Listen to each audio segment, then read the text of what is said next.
All right, and this session recording will be made available on GO's website in the coming weeks. So if there was something that was said that you want to revisit, you will be able to do that by visiting Go Public Schools website to check out the recording. This is also a chance for, if you know someone who wasn't able to make it this evening, direct them to Go's website and this recording will be available. And now that we are done with all those logistics, let's get to the exciting part. We're going to start with a welcome from Go Public Schools CEO, Darcel Sanders. Thanks, Sarah. Hello and welcome. We're so excited that you all could join us tonight for our panel and hope that you're going to find it really helpful as you're filling out your financial aid applications yourself or as you're helping someone else along the way. I'm Darcel Sanders. I'm the CEO of education advocacy nonprofit Go Public Schools. We're a multi-city nonprofit focused on amplifying the work of families and their champions to promote and advocate for equitable education in California's public schools. We're excited to be broadening our work to support more families across the state through opportunities like tonight's panel and our Parents Guide to Financial Aid. If you haven't seen that already, I know our team will be sharing more about those resources and others that will be coming your way soon. A few years ago, our families really lifted up the need for support in understanding and accessing financial aid. That call turned into the first edition of Parents Guide in West Contra Costa and soon was expanded to support families across our network in Fresno and in Oakland. This is our second year of offering support across the state, and we're excited to be partnering with Stockton Scholars to reach more families in the Central Valley, which is the region that I call home. College access and affordability are important to us, and we want to do our part to support it through both advocacy and information sharing. I invite you to sign up for our mailing list and also to follow us on social media to access other resources and opportunities throughout the year. As part of this series, in addition to tonight's financial aid application panel, we'll offer application resources that you can engage with, including sharing resources on making sense of award letters, the ever-changing world of student loans, and also we have a webinar coming up specifically on how to access financial aid as an undocumented student or a mixed status family. Before we kick off, I do want to pause to share a little bit of gratitude. So first, thank you to our panelists. We're so grateful that you're spending your time with us this evening, some of you for the second year in a row. I also want to thank Go's team for all the work that went into making tonight available. And also a special thank you to Sarah, who is both the moderator for tonight's panel and the author of a Parents Guide, which is a legacy project for her here at Go. So thank you, Sarah. We'd also like to thank Linguistica, who's providing our interpretation for the night. As a reminder, if you haven't done so already, please select your language preference at the bottom of the screen, either English or Spanish, so that you don't miss anything that's shared. I'm excited that you've joined us this evening, and I hope that you'll find tonight's webinar helpful as a stop on your financial aid journey. Thank you so much, Darcel, and thank you for that introduction. As Darcel mentioned, I am moderating tonight's panel. My name is Sarah Sandu. I was a part of the Go family for 5 years as the Director of Communications and one of the leads on Go's college affordability work. This is work that is near and dear to my heart, so I was honored to be asked back to moderate tonight's panel with these incredible panelists who I will ask to introduce themselves in just a second. Panelists, so in 30 seconds or less, I'd love to hear your name, tell us where you work, and we are calling this an expert panel, and there's a reason, because you three have been in and around this world for, I know, a long time. So if you could share with our audience how long you have been in, around, near financial aid, college affordability work in your answer. And I'm going to kick us off tonight with Miguel, please. Good evening, everybody. Nice to be able to hear or have you hear from me today about financial aid. Can you guys hear? Can everybody hear me? Oh, okay, great. Okay. I'm the current Associate Director of Programs with the Richmond Promise. The Richmond Promise is a scholarship program based in the city of Richmond, California. We support students to and through college, currently serving over 2,000 Richmond college students and 400 alumni. In my role, I'm able to oversee the programs that we offer at the high school and college level, and as well as our partnerships with the school district and with other college partners. And I myself am a native to California and Richmond specifically. So I've been able to kind of see what the program was intended to be when it was first drafted out way back in 2014. And then once it launched in 16, and obviously now that I've been with the organization for more than 5 years, I've been able to see it grow. So I'm hoping to have a great time with all the other panelists and the Go team tonight, and excited to answer some of the questions y'all may have. I'll pass it back to you, Sarah. Thank you, Miguel. And Tanya, please. Yeah. Good evening. My name is Vickis. My pronouns are she, her, hers. I'm the Regional Advising Manager for U-Aspire. My world of financial aid, I guess, started in 2016 when I became a college advisor, right after college. And I helped students with and families with financial aid and college applications. So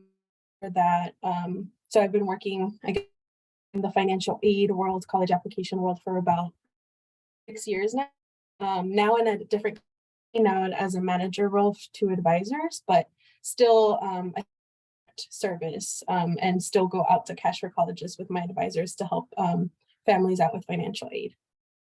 Awesome. Thank you so much, Tanya, for joining us. And last, but certainly not least, Mr. Manny Rodriguez. Hello, good evening. Just making sure y'all can hear me. Good. Yeah. Manny Rodriguez. I am the Director of Policy and Advocacy for the Institute for College Access and Success, also known as TICAS. Very excited to be here and be part of this expert panel and be called an expert. To be honest, sometimes I still question myself, but I think I have enough information in my head up here. I've been in the higher ed space. I got started while I was actually in college as a pre-admissions counselor tour guide at Sonoma State University, where I helped students understand kind of what Sonoma State offered, the services, helping with financial aid application questions.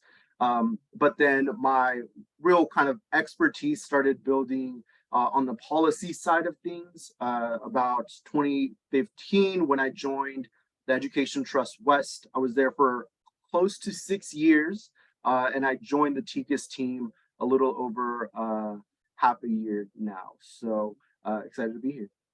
Thank you so much, panelists. So audience, as you can see, we have a lot of expertise on this panel. And I want to thank you for spending your Wednesday night with us, especially as we get closer to holidays and everybody's brains are already on vacation.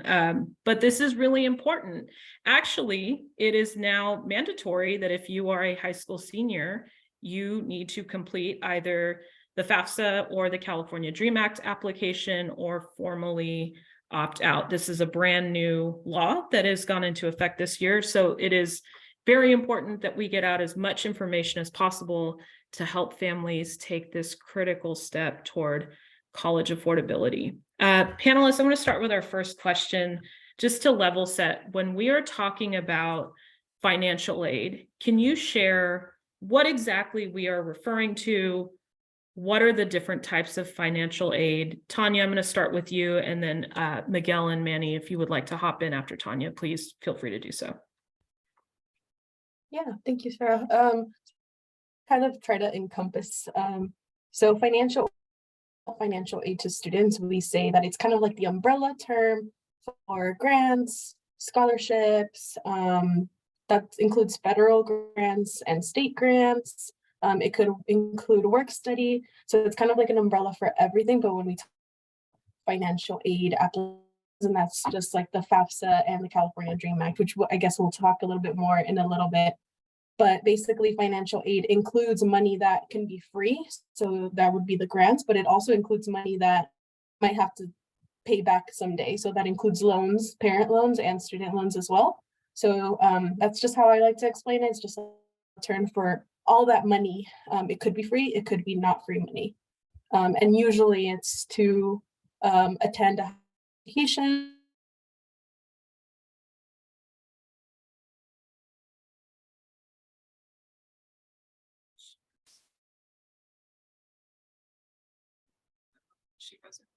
I think Tanya froze. All right. Anything to add, Manny and Miguel, as Tanya comes back on? Yeah, I can kind of try to pick up where Tanya left off, right? Please. It comes in multiple aid. I think the one she was just covering was, there's also federal, state.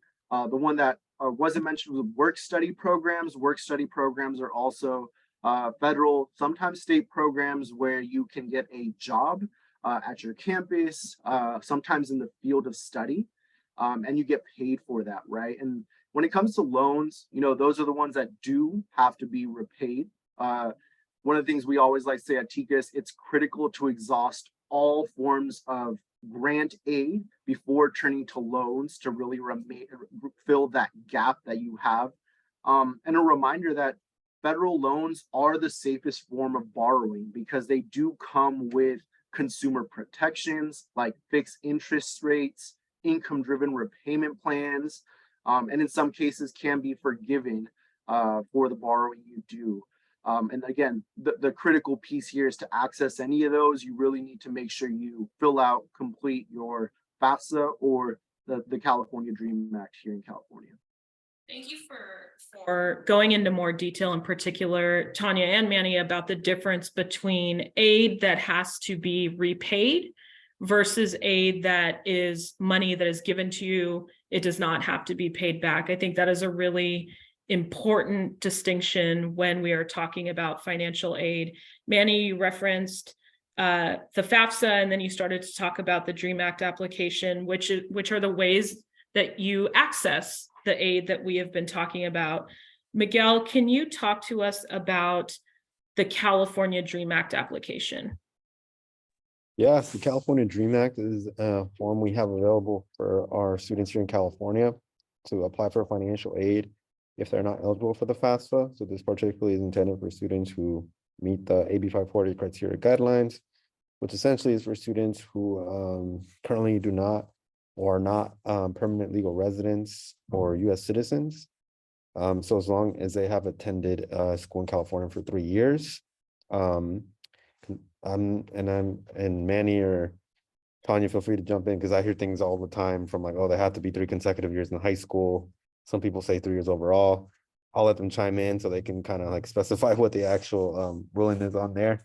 But it's intended for undocumented students, essentially. So even for families who are going through the process of obtaining legal residency, if they've not yet obtained a green card, as we colloquially call it, they should be applying for the California DREAM Act. And again, this is in the state of California, so the student must use it at either a California community college, a 4-year public or private institution.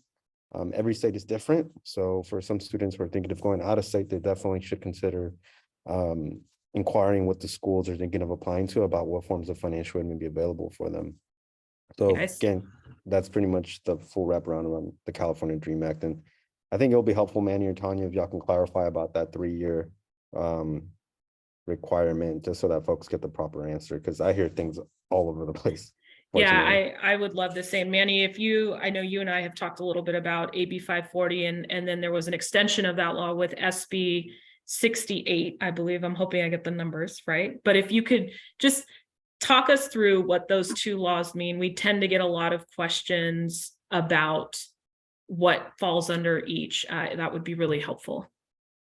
Absolutely. So in a nutshell, exactly what Miguel said, right? These numbers, AB 540, SB 68, these were referencing 2 specific laws which passed up here in Sacramento to make this happen, to allow undocumented students, documented students, TU visa holders, lawfully present immigrants, and even some US citizens to get access to in-state tuition and fees, but also access to financial aid eventually as well.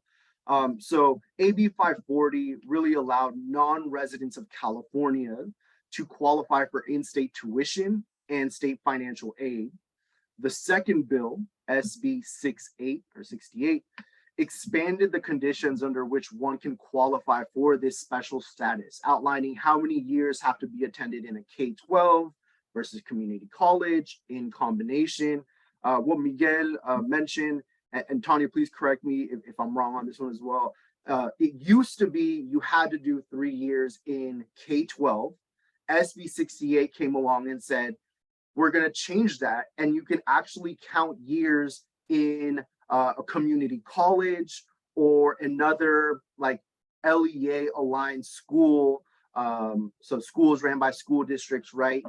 Because what we started seeing was we have youth arriving at much later stages where they can't complete 3 years just in K-12. They might come in, they're already sophomores, they're already juniors, maybe even seniors. So it's acting against them, it's working against them. So we said, what if they do 1-2 years in K-12 and then do 1 in a community college? So this law was eventually amended to just say, you have to have 3 years total in any combination. So that's what those are referencing to. And I'd also be happy to pass along some really good guides from some partners at Immigrants Rising that are very helpful in understanding the ins and outs of what years count, everything like that. And there are some really good experts specifically on this California Dream Act piece. Thank you, Manny, for mentioning Immigrants Rising. They also have an incredible an online tool that students and their families can use to determine, I believe, if you meet those requirements. It kind of walks you through, I think it's called their in-state eligibility tool. I reference it in a Parent's Guide to Financial Aid.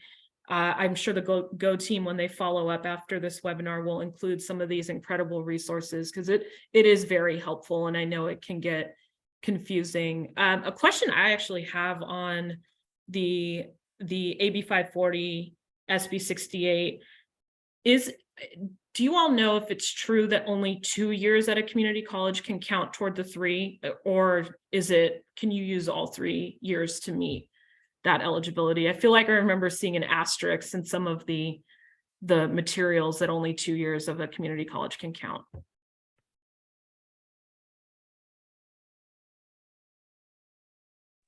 I don't want to give the wrong information. Let me look that up real quick, because as I was speaking, I'm like, I feel like something recently happened in the budget. So let me get back to you on that one.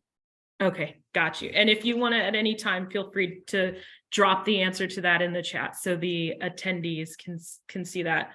I want to stay on the applications themselves for just a second. I read an article that the Wall Street Journal published, and it was an interesting article. It was about college presidents sharing their experiences navigating college admissions and financial aid with their own children, not the students they serve, but their own children. And I want to pull out a quote from one president of a college. He says, they want to know so much. And he's talking, of course, about the applications themselves. And I just don't know why it is relevant or pertinent. And I think a lot of families who have undergone this process with their kids, and maybe students themselves, have the same question, like, why do you all need to know so much? Like, why are there so many questions? But change is on the horizon. And Manny, I'm going to come back to you, and then Tanya, I'm going to come to you. But I would love, Manny, if you could walk us through, especially as someone who worked on this, like, what are some of the changes we can expect to see on the FAFSA? And I would hope, therefore, the DREAM Act application as well. But what's on the horizon? Yeah, so the good news, back in December 2021, Congress passed this massive legislative package, which included a lot of things. Most notably, one of the pieces there was around overhauling our financial aid process, expanding Pell eligibility. And most of these provisions or pieces are going to go into effect on July 1st, 2023. There might have been some very recent changes on this that I did see, but the updated FAFSA will be available starting this session of financial aid, so beginning October 1st, 2022. So what that means for the FAFSA, right? We're going to see a reduction in the number of questions from 108 questions down to about 36. We see that they're going to replace the expected family contribution, or EFC, with something that's called the Student Aid Index. So while they are similar to one another, it really means that we're moving towards a system that more accurately reflects the meaning of calculating how much aid you're eligible for. So instead of EFC saying how much can your family contribute, we're looking at how much, what's the index you can potentially have, and that can go. Previously 0 was the floor. Now it can go as low as like negative $1,500, because we have to account that some of our students, it's not just 0, like they are actively helping family, right? And we need to take account for that. So I think that's a big one as well. A few other changes: students will be able to look up whether they're Pell eligible based on their income, family size before they even apply to financial aid. There were some changes on income protection allowance.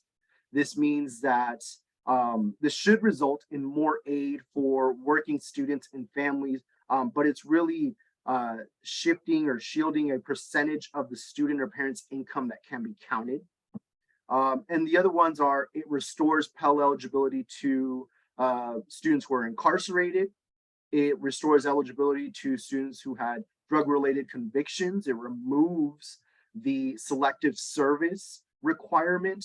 And it also simplifies the application process for students in foster care and experiencing homelessness. So what that all means, right? That's all happening to the FAFSA. But as we just mentioned previously, the California Dream Act is ran by California. It was created by California. So the goal is that CSAC will be or can simplify, and more than anything will be simplifying the California Dream Act. This fall, winter, the California Student Aid Commission had an advisory committee going. I was lucky enough to be part of that, as well as a bunch of other folks. I believe you Aspire might have been part of it as well. I can't recall off the top of my head. Some of the Promise programs, similar to Miguel's programs, were in it as well, to talk about what's needed, right? And some of the things we talked about here were that, you know, how can we simplify the California Dream Act when it comes to collecting guardian or parent signatures? Can we have better visual aids for some of these tax questions that they're asking, particularly for mixed status, undocumented families, right? Can we consolidate AB 540 and the California Dream Act into one application, so it doesn't have to be two, right? The other one, there was a lot of conversations around the affidavit and how we can make that easier, integrate that in a way. So long story short, yes, I think we should expect some changes. We should expect some simplification. What exactly that will be, I think we'll get a picture of that early in 2023. I would say February, March, what will move forward up here in Sacramento. I appreciate the how much goes into these changes. You know, you have been in policy and advocacy for a long time, and you know that changes like this are not easy, and it took a lot of work to get us to this point. So just kudos to all of you for the work you do on the systems change side, as well as for directly serving our students and families. I think that's incredible. I want to switch gears a little bit and talk about some of the questions we hear out in the field. I know you all have heard them in conversations we have had, particularly around citizenship status. So Tanya, I'm asking you to clarify here on this recorded webinar for folks who watch this, who are listening now and who will watch this in the future. Does applying for financial aid have any impact on your citizenship status as a student or your parents' citizenship status? Yeah, that's a great question. And that's one that we get often working with families. A lot of mixed status families ask us, right? Like the students might have a social security, be US citizens, but sometimes the parents are a lot of the times undocumented. And so that's always one of the big questions. And so long story short, no. Once you're applying to either the California, the FAFSA, or even CSS profile, which I don't think we've mentioned, but CSS profile is another application for you to apply for financial aid if you're applying to, for example, some private four-year colleges or out-of-state colleges. Sometimes they might ask you to fill out the CSS profile along with the FAFSA. And so the legal aspect of it is that they are not allowed to share any of that confidential information with anybody else. So you are completely protected with the information that you're providing to any of these applications. And if any other people ask for that information, you should not be giving it to anybody. It is protected, right? For FAFSA, you have to create an FSA ID for you and the parent if the parent is eligible for one. And it makes it so that it's a little bit more secure, right? With your information when you're applying to the FAFSA specifically for FSA IDs. And so I won't talk a lot, but yeah, the short answer is no. I appreciate you clarifying that, because it is important and it comes up a lot.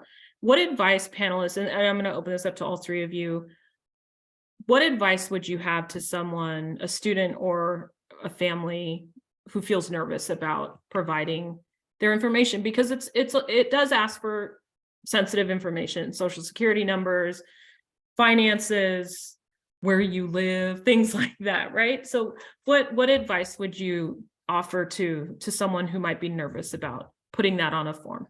And Miguel, I saw you raise your hand, so I'm gonna come to you. Yeah, I mean, if you're doing the FAFSA, they already know your information. You should be filling out your IRS taxes every year, and if you don't, I highly encourage that you do. And if you fill out the California Dream Act, it does not ask for a social security number. You don't have to worry about providing that information.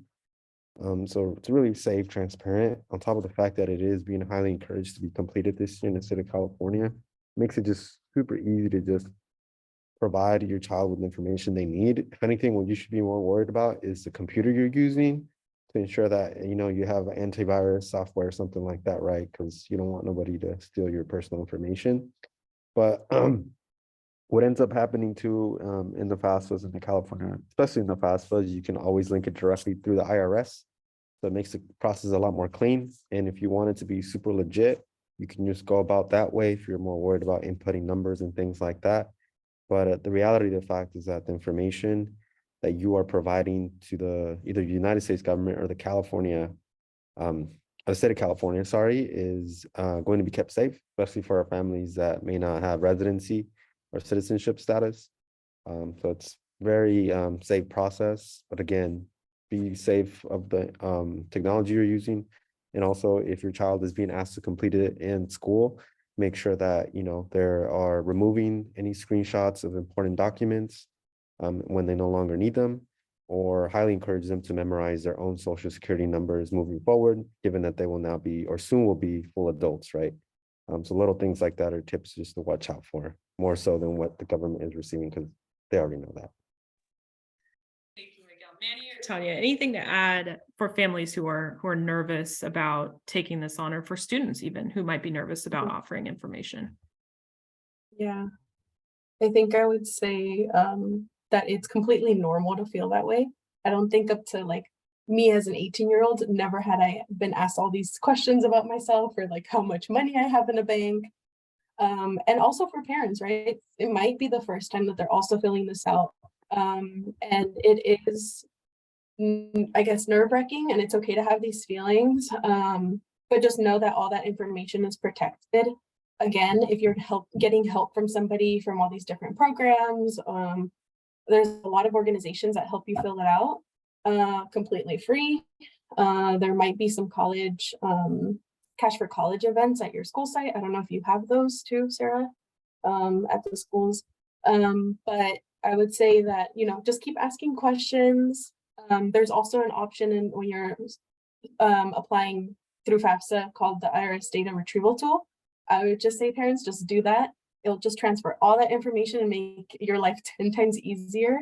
CSS profile will ask you a million times more questions than the FAFSA.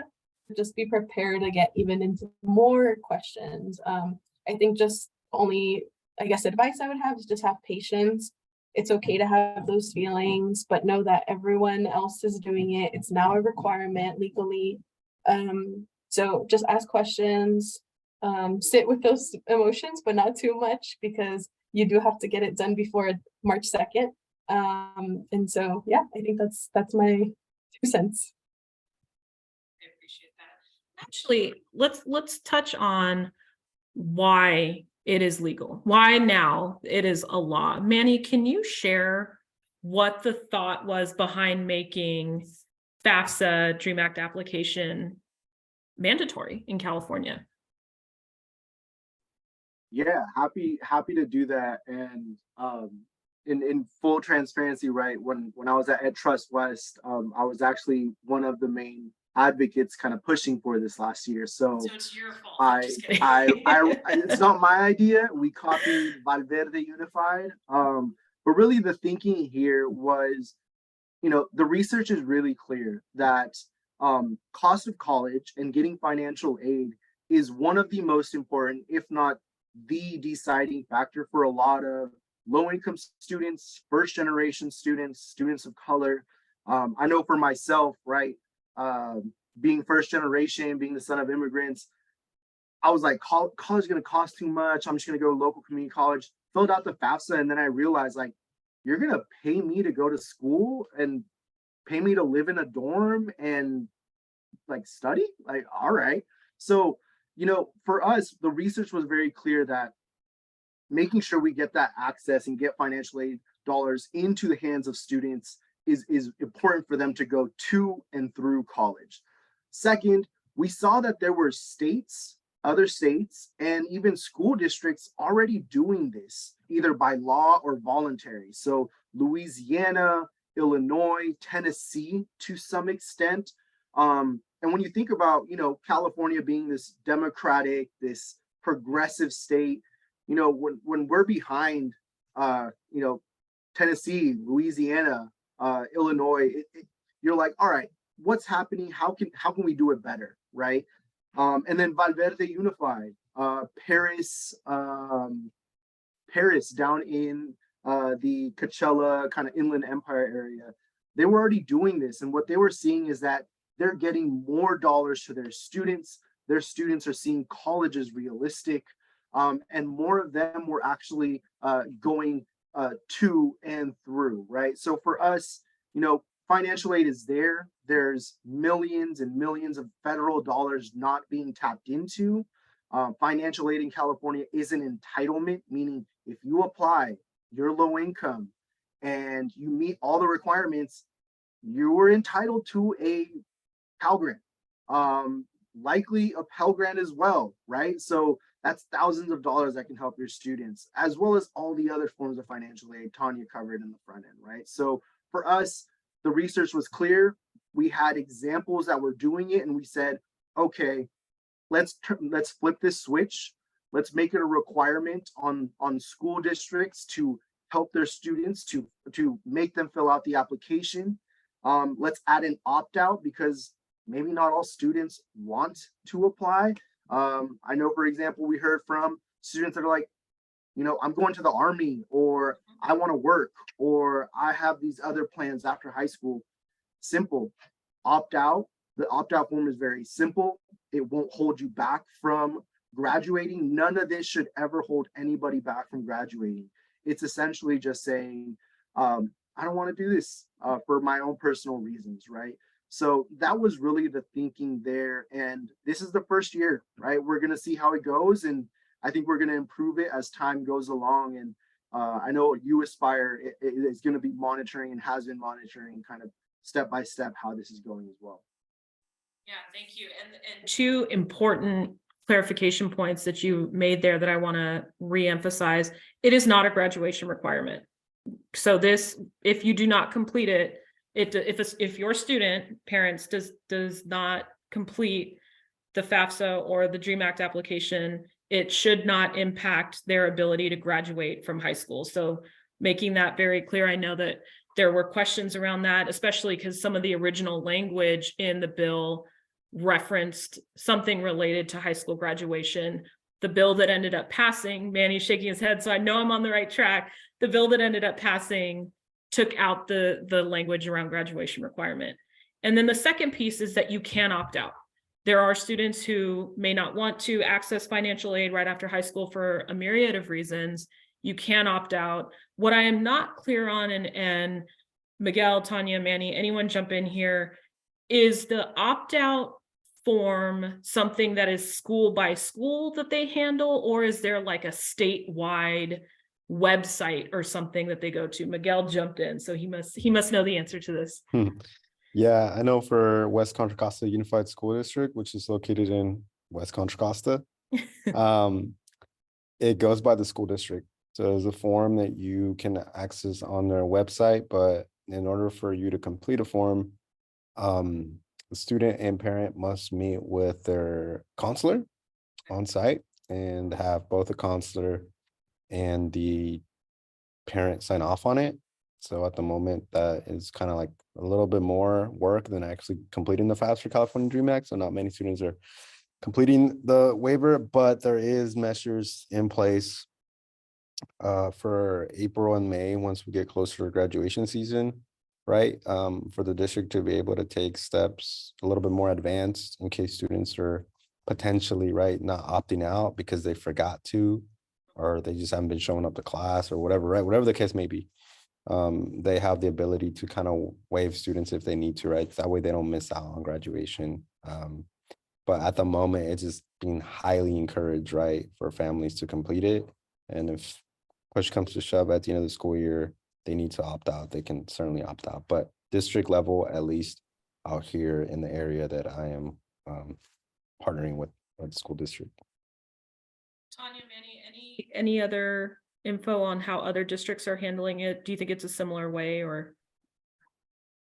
Yeah, so what we do know is in the law, we did kind of write that CSAC should develop a model form, a model template. So all the forms should look fairly similar. As Miguel mentioned, at the end of the day, these forms are at a district by district discretion. And that might include, meeting with a counselor, understanding what you're opting out of before you opt out. Right. I know we heard from some folks that were like, well, why don't we just opt out everybody? Let's instead let them meet with a counselor and understand what they're opting out of. So, right, these things, this process of implementing year one, this is what we want to hear, because we're only going to make this better, more efficient as time goes on. When we hear from folks like Miguel, from Tanya, from you all as parents, on how do we make this easier? Did you experience any challenges, right? So yeah, I think it is going to be up to school districts eventually. I want to echo what Miguel shared in saying you're filling out a form. If you have to fill out an opt-out form, you might as well go all the way and just fill out the FAFSA or the DREAM Act application instead, because it's like Manny shared with us earlier, it's going to get easier to fill out. So if you're in the mood for filling out a form, you might as well fill out the one that could get you some dollars for college. Miguel, do you still have your hand up, or is it? Oh, got you. Okay. So couple more questions before we jump into the Q&A. Panelists, in your experience, where do students and parents struggle the most when it comes to completing either of these applications? And also, if you have a personal story of where maybe you hit a roadblock or you were frustrated, feel free to share that too. But I'll leave this for anyone to jump in. Where do you see folks struggle the most when it comes to these applications?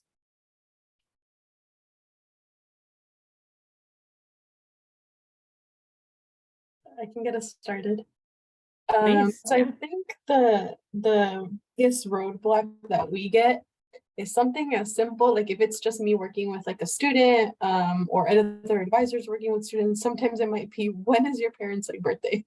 Or like, when did your parents get married? Like what month and what year? And a lot of it, like they don't know in that information. So we have a quick like checklist of like, these are all the things that you need to know before or gather before you're filling out the FAFSA or DREAM Act. But aside from that, it would be definitely like the financial aspect of it. Sometimes parents are like, well, I didn't you know, I didn't fill out taxes in like 2021 or 2020, like, I don't know what to do. Or they did fill it out, and I think sometimes it's like, oh, like looking for them, or sometimes it might be some issues with the IRS data retrieval tool. So it can be a number of different issues. Some might be small, some might be bigger. So it just really depends. But I guess the most common ones are might be during the IRS data retrieval tool, or when folks are filling out the financial parent financials part of the FAFSA.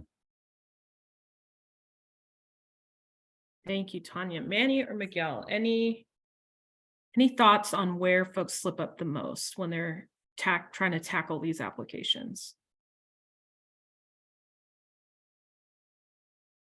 I would say one of the ones that I heard about a lot was, right, unfortunately, students not knowing if they had a social security or what to do with the social security aspect on for their parents. If their parents are undocumented, they are whatever the situation is, right? So I think that's one that again goes back to the piece that Miguel, Tanya, all of us talked about, that this form is safe. That is a very sensitive piece of information. Mm-hmm. I know from personal experience when they asked that of my parents, and I come from a mixed status family as well, right? I was like, well, my dad has one, my mom doesn't, like, how, and that's where you really need to connect with folks either at the school, experts outside. There are organizations such as You Aspire, there's SoCal Can, NCAN, Northern California College Promise, right? All of these organizations have experts that can help you navigate those questions, understand what to put in that what to put in that situation to get over that roadblock, right? So just know you're not alone. There's experts out there that will help you through this process. The other one that I'll also mention is filling out the application can be one process. There's also something called verification, which also happens, unfortunately, where you fill out the application, it's done, but then FAFSA, the federal government, the Federal Financial Aid Administration says, hey, we actually just need to double check your information. Can you submit additional documents, or can you do this, right? Just know that does happen. I'm sorry if it does happen to you, but again, there are experts that can help you navigate through those. It shouldn't be too much outside of what you've already provided or what you use to fill out the application, but that is another one that does happen. So again, I would just recommend folks, find those experts. Any help you do get, one thing I always tell people, you should not be paying anybody. Like, this is free. This whole process is free. If somebody's trying to charge you money to do this for you, just know there's probably somebody that can do it just as good and for free. So just know there are resources, there are experts to help you through all these steps along the pathway. Yes, do not pay people to help you fill out these applications. There are a ton of resources. Manny, you named some. I'm going to go back to the Cash for College events. Tanya, you brought them up. Someone dropped in the chat that one was recently held at a school local. I'm in Richmond, so a school local to me. Cash for College. Can someone just jump off mute and tell us what Cash for College is and where to find out more information about said events? Because I do believe they are also doing virtual ones statewide. If that is still happening, I know that was a pandemic born idea, and I think they continued with it. But anybody jump off mute and just tell us what Cash for College is and where I can go find more information about it. Happy to jump in as well. Yeah, so Cash for College, they are workshops where the California Student Aid Commission teams up with a nonprofit organization, a community-based organization, a school district, county office, and they have like a workshop to bring in parents, bring in students, and help you fill out your form there on the spot, answer any questions as well. They happen all up and down the state. The easiest way to find that would probably just Google Cash for College CSAC, CSAC. And that should bring you to a web page. You type in your zip code, the city you're in, and it'll give you like a list of when are they happening, what time, what's the address. So that is one that I would highly recommend. There's also something called CalSOAP. That is another program ran by the Student Aid Commission.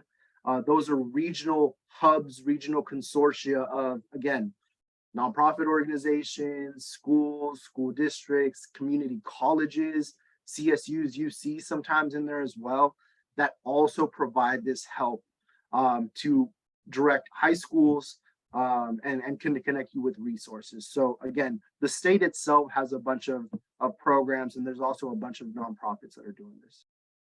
So essentially, there is no shortage of folks who are available to help students and their families, not just fill out the applications, but also understand what financial aid is just more broadly. I think this is what was Ed Trust West's expression, all in on financial aid. I feel like it is true. The whole state is behind every student and family who wants to access financial aid, and that's really awesome. I'm going to transition us to some of the questions that are coming up in the chat. Miguel, I saw you answer some of those live. Thank you very much for doing that. I do have one that has, this is important, and I want to get the verbal for this, especially for the recording.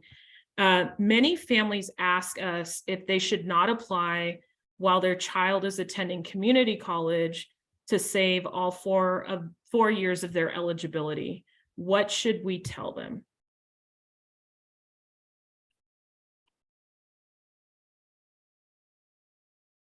I believe Tanya was going to answer that live.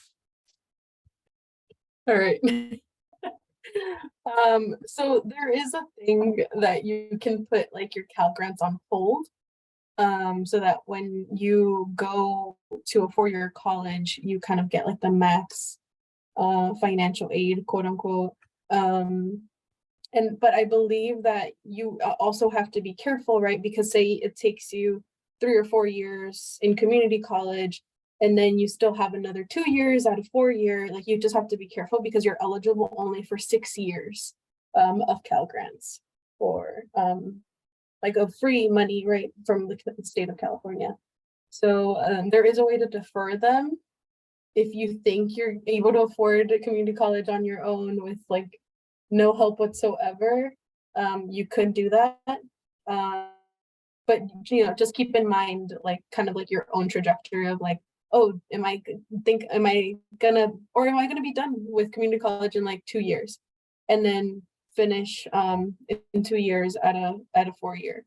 And note that Cal grants do not go towards like master's programs or PhDs, like I wish. But so far, like unfortunately, it's only for undergrad. Miguel, anything to add? Yeah, and it's very important to apply going into community college because many schools in California have specific funding allocated to provide quote unquote free tuition for students. For example, here in the community college district in Contra Costa County, we have the FC3 program, which stands for full-time, first time for free. So sorry, first time, full-time for free.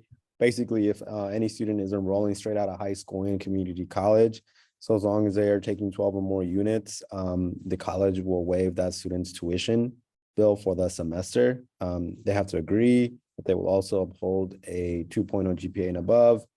But if they do that, they have the opportunity to receive free tuition essentially for 2 years. And it's not as easy. I shouldn't, be as pessimistic, but it may take more than 2 years to transfer.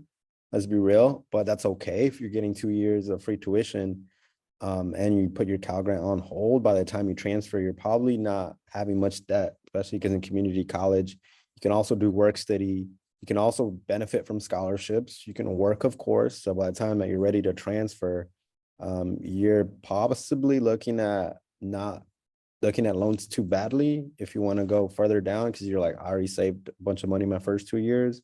I want to transfer to CSU Northridge or UCLA. It's okay if I need to take out a loan my first year so I don't have to work, right, and worry about like paying rent and all that. But definitely apply to financial aid, even if you're going to community college, because there's a lot of awards to be received there. And even if your student may want to benefit from internal scholarships, which community colleges also offer, they also offer institutional aid, and they have to come a little bit after your first year. At Contra Costa, we have the Contra Costa Foundation, which gives numerous amount of scholarships to students.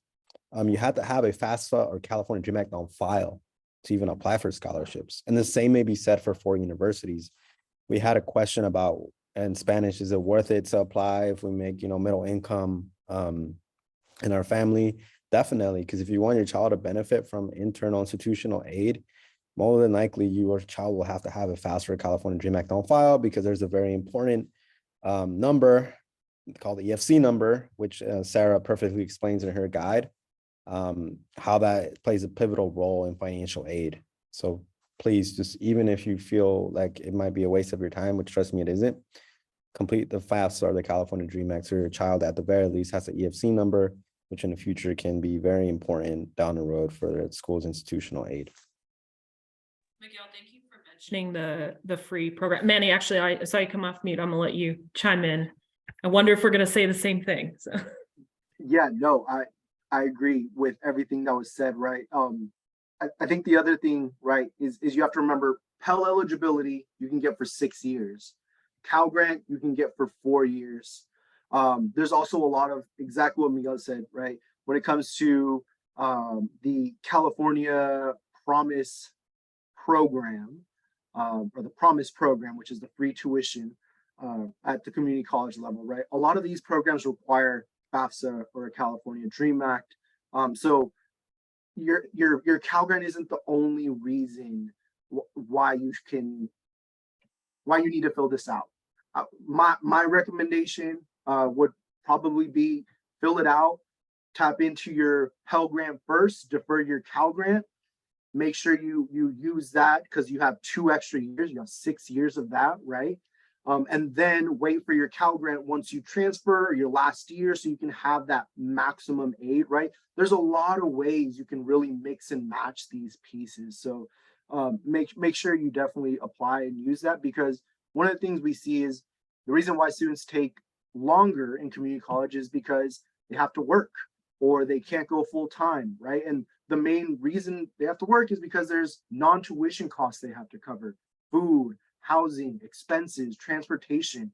Financial aid can help you do that. If you're low income, you already get free college, free community college through the BOG fee waiver. Now it's called the California College Promise Grant, right? So the Pell Grant could go to help your non-tuition costs so that you can go full time, you can get out faster and tap into max out the financial aid. So I would recommend, yes, apply, defer if you need to, but make sure you're tapping into the Pell Grant at least, because that's 6 years of eligibility.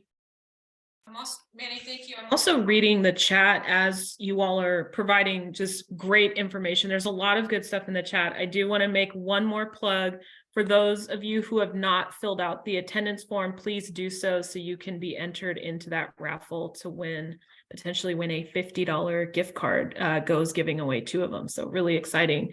But I want to lift up something related to what Miguel and Manny were just talking about that Darcel shared in the chat related to these promise programs or these scholarship programs. Miguel, you're part of the Richmond Promise. Stockton Scholars is a partner of GOES in this work as well. You have to complete the Dream Act application or the FAFSA to receive the scholarship from the organization. So just a reminder that even if you maybe think you don't qualify because of your family's income, or you think you make maybe too much or something of that nature, you are still, if you are part of a Promise program, you still need to fill out the FAFSA and the Dream Act application. There was a question about that. You guys kind of talked about it a little, is like, if a parent asks, well, if I have a good income, if I own a house, chances are I'm not going to get anything. Why should I even do it? And what I'm hearing from you all is like, do it, because you may be surprised. You may be surprised in not in thinking you are the one canceling yourself out when in fact you may be qualified for more than you think. Miguel, you came off mute, so I want to give you a chance to answer. Yeah, I also just wanted to add, especially for families whose children are considering applying for private schools or out of state public schools, not only do you have to complete the FAFSA, so you have to complete the CSS profile, which is an even more in-depth, well, like kind of similar to the FAFSA, but just asking a little bit more. So you're able to like actually write things out in certain questions, text boxes.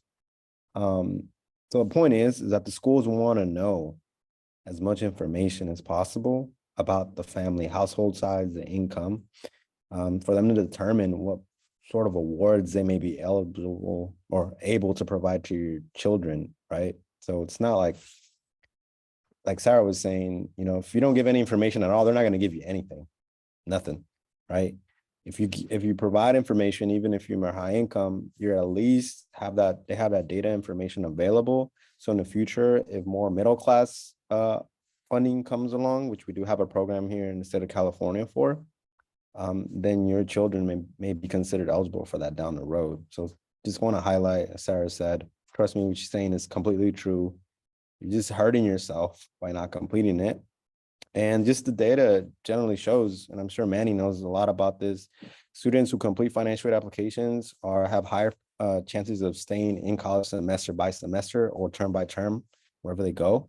And if you want to put your child with the highest chances of not only going to college, but staying in college, which is harder than being accepted, help them complete these forms.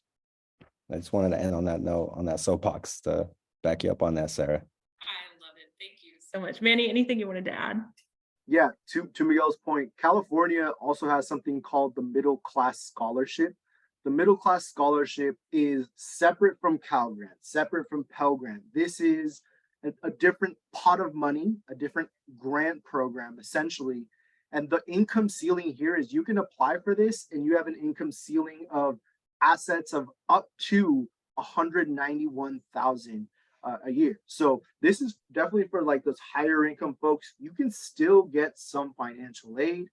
And also, again, to Miguel's point, and something I mentioned earlier as well, is like, you never know what can happen. And you might need, you know, student loans. I know student loans are very scary.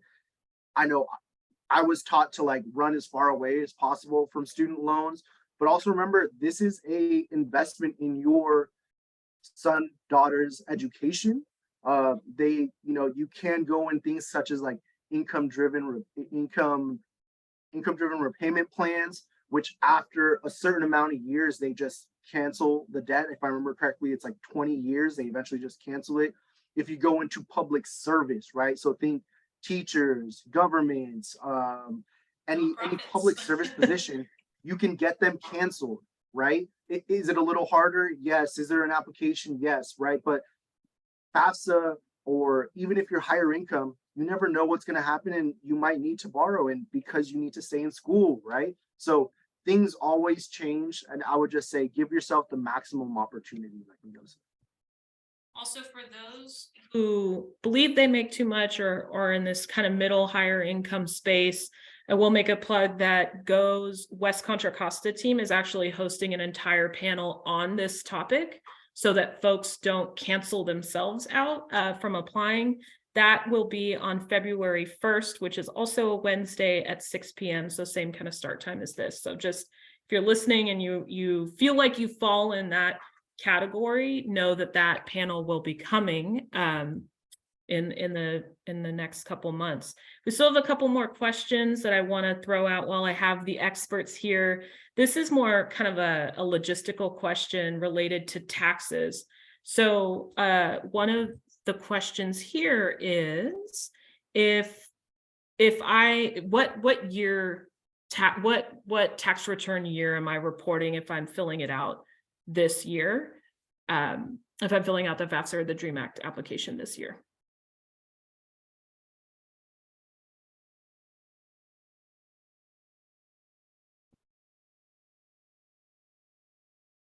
Miguel, Tanya, correct me if I'm wrong, but it's prior year. So essentially like 2 years. Yeah. So you're using 2021 taxes for aid that's coming in 2023. So it's prior year. Very confusing, I know. I wish there was a different name for it, but yeah, prior year. So using 2021 data. Yeah, and something else that I wanted to note, that there'll be two options when you are applying for FAFSA. So there'll be the 2023-2024 school year. And then on the other side, it'll say like 2022-2023. And so you're applying, if your student right now is going to be applying to college, or is applying to college right now and will be starting in the fall, they're applying to the 2023-2024 school year, and you're using 2021 taxes. Thank you for Yeah, clarifying. and Go can I add ahead. something real quick, Sarah? And then for Yeah. families who are a little like iffy, like, well, you know, me and my partner made 90K that year, but now one of us lost our employment. So we're like, you know, how does that make sense? Well, when your child gets admitted to a school or accepts a school, right? If they're going to go community college, or if it's Humboldt State, actually that's called Cal Poly Humboldt now, sorry, or UC Berkeley. Around a few weeks after they typically get admitted in April, I want to say is the best time, students start receiving financial aid award letter estimates. So an estimate of what financial aid looks like for the following year. Again, estimate based on the information that the family inputted on the for this, you know, going for next academic year, 2021 taxes, right? So the income has changed. The family does have the opportunity to appeal, but again, this comes after the student has been admitted and once they've received financial aid award letters on their portals. Then they could petition if there's been a substantial change, right? Extenuating circumstances happen a lot during COVID because, you know, families lost employment, or unfortunately a family member may have passed away. You're able to basically ask for more financial aid, and that then becomes based on the school, how they go about that process to provide perhaps, hopefully, more financial aid to the family. But again, that happens after you've been admitted. You can't really do much about it right now. But you could do that every single year. Doesn't hurt to ask, right? Because things can change. And if you make more income, then don't ask at all. Yeah. If your income shot up, then don't disclose that. Just leave it to where it was before. But if your family income has gone down, right? You talk to the school, see what's going on. They may be able to work with you. And again, it could be very scary if you have a gap of $10,000, because this happens a lot for first-year college students that are going to be dorming.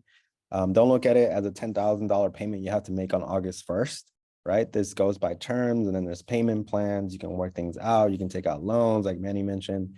Don't look at it by that. Always look at it by semester or by quarter, and then you could look at it by month, right? So it doesn't feel like you're putting that much money right into the piggy bank of the college. There's different options to go about that. Just wanted to throw that out there before we move forward, Sarah. Yeah, thank you so much, Miguel. Two more questions, and then I am going to wrap us up here. One was in the Q&A section, and it was asking about financial aid for students pursuing a certificate or maybe enrolling in a trades program. Is there financial aid available for students going that very viable, very awesome route? You're all nodding, so that is a yes, but anyone want to give a little more detail on what type of aid is available? Yeah, I'm going to chime in on this one. Yes, there is for those types of institutions. It is called the Cal Grant C. Cal Grant C is specifically for trade, vocational schools as well. And I don't recall kind of how much or the amounts, but I do know you can get somewhere about like a little over 2,000 for tuition and fees, and I want to say close to 800 for books and other equipment. So the amount really varies. I don't remember off the top of my head, but there is, yes. Yeah, and then if folks are thinking of going into trade vocational programs, it might be worth to explore pathways at the community college level first, because CTE programs, career technical education programs, is a whole complex, provides a whole complex of opportunities for folks to kind of develop the skills they need before they may want to go into a trade apprentice program. There's plenty of awesome programs, at least I can speak for the Bay Area, here at Laney College, Contra Costa College, even at like Diablo Valley College if you want to go into tech or computer information systems. So definitely explore your options first before you commit to going to like a very expensive for-profit institution. Again, you're free to make your own choice, but look at what options you have. And then also, it's important to get in touch with your local unions, depending on what field you want to go. Like if you want to go into pipe fitting or welding, look into that a little bit to see what their apprentice program look like. And they'll most likely work with you instead of against you when it comes to bringing in labor, because what they want is labor, because we're short. So there's plenty of opportunities, but again, take advantage of the public aid available before you commit to a private program. Yeah, thank you, Miguel. And I just want to add one more thing about CTE programs that you referenced at community colleges. A lot of them also have services where they help you find internships and jobs once you are finished with said program. So really awesome programs out there. Definitely look into those. There is a question in the chat if one of you wants to answer that offline, but my last live question is going to be, is there anything there's some confusion around what you can actually spend aid dollars on, financial aid dollars on. What are the restrictions? What are the allowances? What can you use? What can you spend your gift aid money on, and what can't you spend your gift aid money on, and maybe even loans? Whatever you want. But you should always spend it. I mean, if you get a refund check, so this is what happens after like your tuition bill has been accounted for, your fees have been accounted for, basically, and if you're doing housing's been accounted for, there's leftover funds, and that's returned to you usually through direct deposit. And you should use it for books. You should use it for, your savings account in case you need to, fly back home, or just, something happens, transportation, food, groceries, right? But the reality is the fact that you can use it for whatever you want. I think as a parent, the best thing you can do is to encourage your children to learn budgeting skills, because that's something that they may or may not be receiving at school, because the education system is very different. And I mean, I don't recall learning about budgeting in econ, given I am kind of old, so hopefully things have changed since. You were not old. Well, compared to the students that I usually work with, they consider me old. But definitely teach them to budget, because they should be spending money on the most important things first. And if they want to use money for like clothes or going out, then they should be getting a part-time job to pay for that, right? Because that's extra on the side. I know we all need that and it's important, but if you're receiving refund checks, try to like use it for important things. And if you're not using it for important things, have them invested in something, right? Let's start off like a Roth IRA account, whatever you can, right? For it to have a benefit down the road. But the real answer is that you can use it for anything once the school has taken the money it needs to account for the students' tuition, fees, and housing if they're on campus. And then something else to note following what Miguel was saying about refund checks. If it's a refund checks and you took out loans, then you might not need that much more money, right? If you're receiving a really, really big refund check. So maybe try to like allocate some money to maybe like paying, like Miguel said, like food, other housing, but really do try. You can also start paying your loans while you're in college too.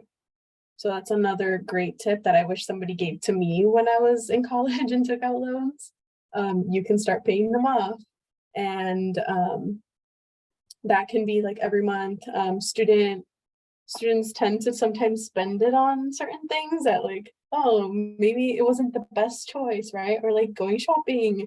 Obviously, yeah, like get what you need, but try to, like Miguel said, invest it if you are getting a little bit more than you need.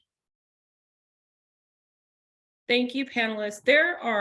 I think we all agree that we could easily talk about financial aid and all the nuances for hours.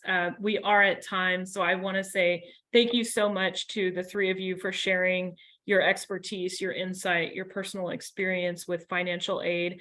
I want to also share with the audience that if you have questions, A Parent's Guide to Financial Aid is here to help you. It does feature resources and insight from TICAS, U Aspire, and the Richmond Promise, all of whom are represented on this panel today. So there is a lot of good stuff in the Parent's Guide to Financial Aid. You can download it for free in English and Spanish. The links are listed on the slide here.